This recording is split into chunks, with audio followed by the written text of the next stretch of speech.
David Cronenberg, and the script that Christopher wrote, and then of course there's a lot there to sort of delve into. It's very sort of intriguing character. There's in one way a lot of simplicity to him, and then there's a lot of complexity there as well.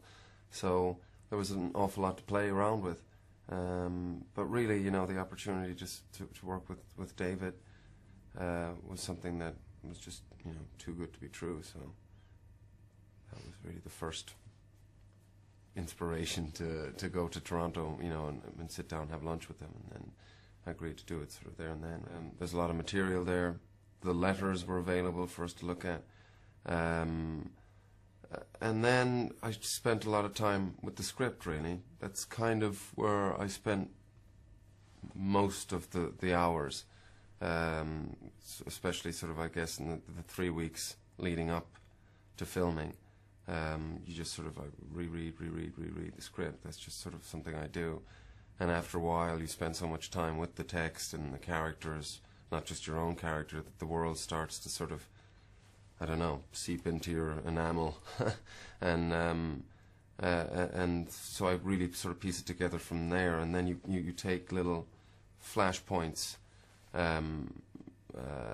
about the character that you've read. Other people have sort of mentioned about them.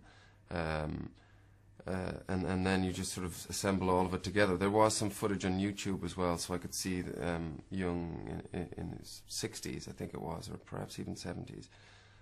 But there's footage there, so I got to see what the man sort of ends up like. And there was somebody who was very self-assured and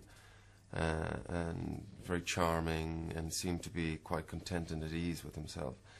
And that wasn't really the character that I was trying to get at the beginning when we see him here. He's young, he's ambitious, there's insecurity, he feels like he has a lot to prove in his field.